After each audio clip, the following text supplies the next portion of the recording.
Assalamualaikum warahmatullahi wabarakatuh. Hari ini saya akan membahas materi tentang sejarah pemikiran ekonomi Islam. Di segmen ini saya mencoba sejarah pemikiran ekonomi ilmuwan Muslim dari Indonesia. Dari peta pemikiran dan pergerakan nasional maupun Islam bisa dilihat dari kebangkitan kesadaran politik berbangsa di awal abad ke-20. Beberapa studi menyimpulkan dua faktor yang turut mempengaruhi munculnya kesadaran dan bangkitnya rasa nasionalisme dalam masyarakat Islam di Indonesia, yaitu adanya gerakan pembaharuan Islam di Timur Tengah dan munculnya sekelompok elit intelektual Indonesia hasil dari politik etis. Politik etis disebabkan oleh adanya pergeseran perpolitikan di Belanda yang tidak hanya berpengaruh pada kebijakan ekonomi, tapi juga kebijakan sosial pemerintah Hindia Belanda. Politik etis merupakan program balas budi pemerintah Belanda yang difokuskan pada 3 bidang, yaitu irigasi, transmigrasi, dan pendidikan. Melalui program-program politik etis ini, dibangun sistem irigasi dan sekolah-sekolah modern di sejumlah daerah. Dari ketiga program itu, pendidikan dianggap hal yang paling esensial. Kebijakan pendidikan ini mempunyai dampak penting dalam kehidupan pendidikan penduduk Hindia Belanda. Program-program pendidikannya menebarkan benih-benih kesadaran politik sehingga membentuk kelompok elit pelajar Indonesia yang memiliki rasa nasionalisme. Nah, perkembangan paling penting dari bangkitnya kesadaran nasionalis ini di kalangan pribumi Hindia Belanda adalah munculnya Serikat Islam pada tahun 1912. Perhimpunan ini didirikan oleh Haji Saman Hudi, seorang pedagang batik lokal yang berlatar belakang sekolah pribumi kelas 2, dan dibantu oleh Tirto Adi Surjo dalam merumuskan statutanya. Serikat Islam diawali pendirian memiliki tujuan dalam membela para pedagang muslim lokal menghadapi para pesaing keturunan Cina dalam industri batik di Jawa Tengah. Lahirnya Serikat Islam merupakan titik yang menentukan dalam perkembangan ide kebangsaan Islam sebagai bentuk perhimpunan nasionalis. Bergesernya tujuan Serikat Islam dari ekonomi ke arah politik dimulai pada tahun 1914 ketika Cokro Aminoto menggantikan peran Haji Saman Hudi sebagai ketua. Di bawah kepemimpinannya, tujuan Serikat Islam yang pada awalnya menekankan pemberdayaan para pedagang muslim bergeser pada advokasi umum tentang hak-hak ekonomi dan sosial politik masyarakat pribumi secara luas. Serikat Islam mulai mengadopsi sebuah ideologi populis sehingga jumlah anggotanya bertambah semakin cepat. Namun, kondisi Serikat Islam yang kian membesar menjadikannya sebagai perhimpunan yang menarik perhatian bagi para oportunis politik yang memiliki ideologi berbeda. Di antaranya adalah ISD yang sukses menginfiltrasi ideologi Marxis-Lenis ke dalam tubuh Serikat Islam. Sebagai respon terhadap menguatnya daya tarik ideologi komunisme, baik di luar maupun di dalam perhimpunan tersebut, para intelektual yang berorientasi Islam berupaya memunculkan sebuah ideologi tandingan. Pengaruh dari para intelektual kiri dan doktrin-doktrin sosial bagi rakyat terjajahlah yang menstimulasi para intelektual Islam untuk mengkombinasikan antara pandangan-pandangan doktrin Al-Quran yang progresif dengan ide-ide sosialis tertentu. Nah, kombinasi ini dikenal sebagai sosialisme Islam. Ideologi baru ini dikobarkan oleh sekelompok modernis Islam, termasuk Cokro Aminoto, Agus Salim, Abdul Muiz, dan Surja Pranoto. Dalam era Orde Lama, pada masa kemerdekaan, kondisi ekonomi Indonesia berada pada situasi yang buruk.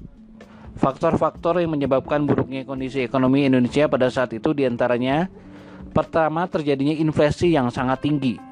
Ini yang disebutnya dengan hiperinflasi, yang disebabkan oleh peredaran uang yang terlalu banyak. Pada saat itu, Republik Indonesia belum memiliki mata uang sendiri. Pemerintah mengeluarkan kebijakan pemberlakuan 3 mata uang sebagai alat pembayaran yang sah, yaitu Japanese Bank, uang pemerintah Hindia Belanda, dan uang penduduk Jepang. Kedua, adanya blokade ekonomi oleh Belanda mulai bulan November 1945. Blokade ini menutup pintu keluar masuk perdagangan komoditi. Belanda memperhitungkan pemerintah Republik Indonesia akan segera jatuh mengingat kondisi kas negara yang kosong dan pengeluaran yang meningkat. Ketiga, lumpuhnya ekonomi akibat eksploitasi masa penjajahan sebelumnya, khususnya pada masa pendudukan Jepang, di mana seluruh kegiatan ekonomi difokuskan pada pemenuhan kebutuhan perang. Pada era Orde Baru, hubungan Islam dengan pemerintah Soeharto mengalami masa pasang surut, diawali dengan kekuasaannya. Pemerintah Orde Baru yang dikuasai oleh militer mengambil kebijakan untuk melumpuhkan dan menjinakkan tiga kekuatan politik utama dalam ruang publik Orde Lama, yaitu memberi hangus PPKI, melumpuhkan PNI, dan menolak rehabilitas Masyumi.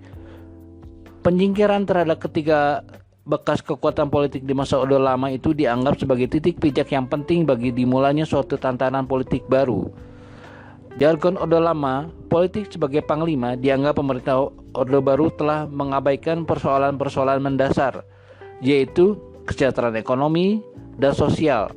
Pemerintah Orde Baru melakukan pemulihan ekonomi dengan mengalihkan perhatian rakyat dari politik kepada ekonomi dalam menghadapi krisis ekonomi yang diwariskan, yaitu hiperinflasi dan stagnasi. Pemerintah Orde Baru menyusun program stabilisasi ekonomi yang disebut Paket Oktober 1966 yang memiliki fokus pada 4 hal, yaitu menghilangkan aturan-aturan yang memasung kegiatan normal ekonomi, mendisiplinkan kembali anggaran negara, memfungsikan kembali kebijaksanaan moneter sebagai alat pengendali uang beredar, dan melonggarkan ketersediaan devisa yang mencekik kegiatan ekonomi. Langkah-langkah pemulihan kondisi ekonomi membutuhkan stabilitas politik. Alasan ini memberikan justifikasi untuk menyingkirkan apa yang dianggapnya sebagai hambatan untuk mengamankan jalannya pembangunan. Stabilitas politik menjadi yang utama. Sebagai konsekuensinya, pemerintah Orde Baru menggunakan beragam cara represif untuk mengekang kebebasan berbicara dan berkumpul, dan juga oposisi politik dan kritik intelektual, karena semua itu dianggap sebagai ancaman-ancaman yang serius bagi stabilitas politik. Ditetapkannya Pancasila sebagai asas tunggal bagi seluruh kekuatan politik dan organisasi massa oleh pemerintah Orde Baru menandai format baru gerakan Islam selanjutnya.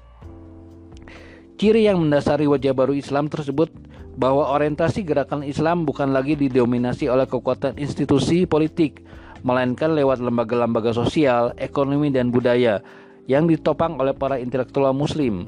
Tujuan Islam bukan diorientasikan kepada kekuasaan, melainkan lebih diarahkan kepada dakwah dan pencerahan umat dalam pembangunan bangsa. Hal ini dipengaruhi terhadap pemikiran maupun kebijakan politik pemerintah serta bagi umat Islam sendiri. Pengaruh yang nyata adalah terjadinya akomodasi timbal balik antara Islam dan birokrasi Orde Baru.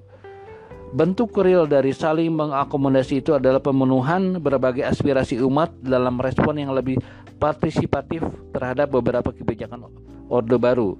Salah satunya bentuk nyata dari mesranya hubungan timbal balik tersebut adalah berdirinya ICMI, Ikatan Cendekiawan Muslim Indonesia, pada 7 Desember 1990. Berdirinya ICMI dapat dipandang sebagai berakhirnya kecurigaan pemerintah baru terhadap umat Islam di Indonesia. Berdirinya Bank Syariah pertama di Indonesia pada tahun 1992, yaitu Bank Muamalat Indonesia (BMI), juga merupakan inisiatif dari para cendekiawan muslim yang bernaung di dalam ICMI. Demikianlah yang dapat saya sampaikan tentang sejarah pemikiran ekonomi Islam. Mungkin ada beberapa tadi saya jelaskan mengenai tokoh-tokoh pemikiran Islam yang pada masa pra kemerdekaan, Orde Baru, dan Aloma. Hari ini cukup sekian. Assalamualaikum warahmatullahi wabarakatuh.